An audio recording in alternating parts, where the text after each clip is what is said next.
Baik, Assalamualaikum warahmatullahi wabarakatuh. Sebelumnya, perkenalkan, nama saya Ardansyah dari Fakultas Hukum Universitas Trunojoyo Madura.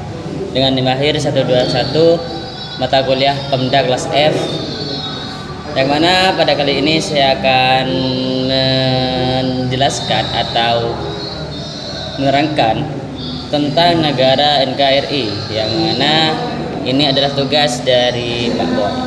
Negara Kesatuan Republik Indonesia menganut prinsip desentralisasi dalam penyelenggaraan pemerintahan. Prinsip tersebut ditegaskan di dalam pasal 18 Undang-Undang Dasar Negara Republik Indonesia tahun 1945 yang mengatur bahwa Indonesia dibagi atas daerah provinsi, kabupaten, dan kota masing-masing memiliki pemerintah daerah.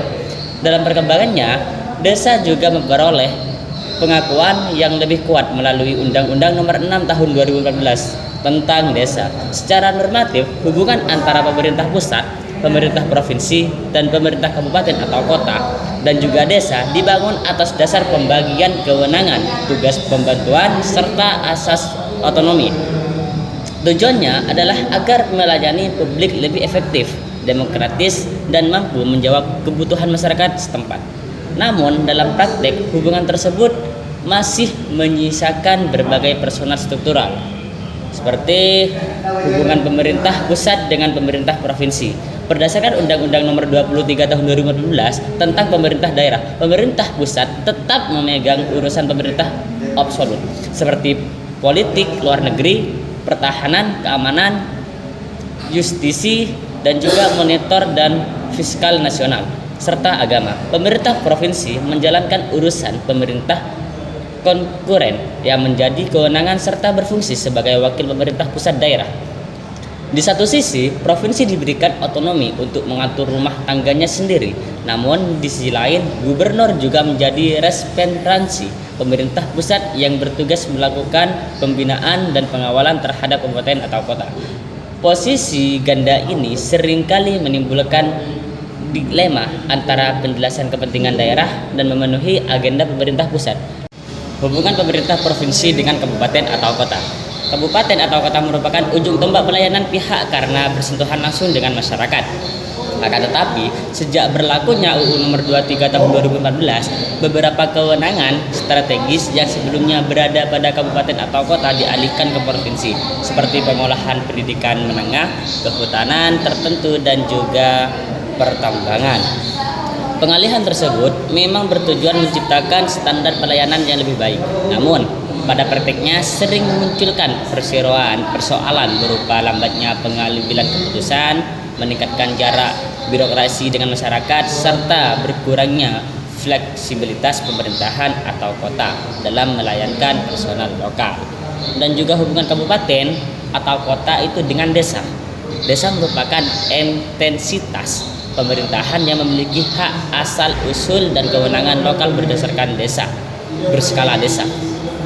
Kehadiran UU Nomor 6 Tahun 2014 memberikan ruang yang lebih besar bagi desa untuk mengatur kepentingannya sendiri, termasuk melalui dana desa. Meskipun demikian, desa masih berada dalam bayang-bayang intensitas pemerintahan. Atasnya tidak sedikit kebijakan desa yang pada akhirnya lebih berorientasi pada kepatuhan administratif daripada kebutuhan masyarakat.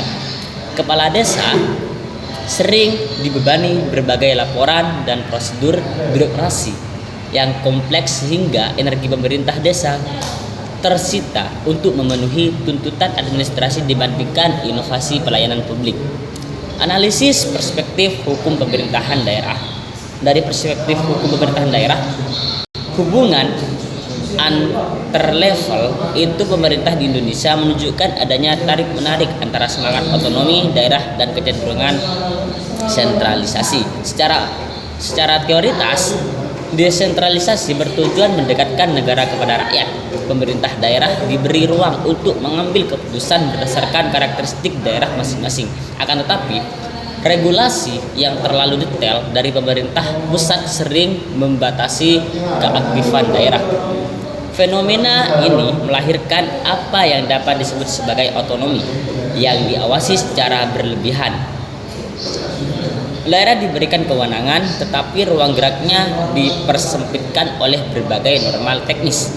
bertujuan jenjang evaluasi administrasi hingga ketergantungan fisik terhadap pusat. Akibatnya kepada daerah sering lebih sibuk memastikan kepatuhan kepada pusat daripada merumuskan kebijakan yang benar-benar menjawab kebutuhan masyarakat. Di sisi lain, pengawasan ini tetap diperlukan untuk mencegah penyalahgunaan kewenangan, korupsi, serta lainnya. Raja-raja kecil di daerah dengan demikian, tantangan utama bukan memilih antara sentralisasi atau desentralisasi, melainkan menemukan keseimbangan yang profesional antara otonomi dan juga pengawasan. Dan juga terkadang negara tampak seolah percaya kepada daerah hanya dalam pidato-pidato politik, tetapi tidak sepenuhnya. Dalam politik hukum itu birokrasi. Pemerintah pusat berbicara tentang otonomi daerah, namun pada saat yang sama terus menarik berbagai kewenangan strategis dan membanjiri daerah dengan regulasi yang kaku. Akibatnya pemerintah daerah berada pada posisi paradoks.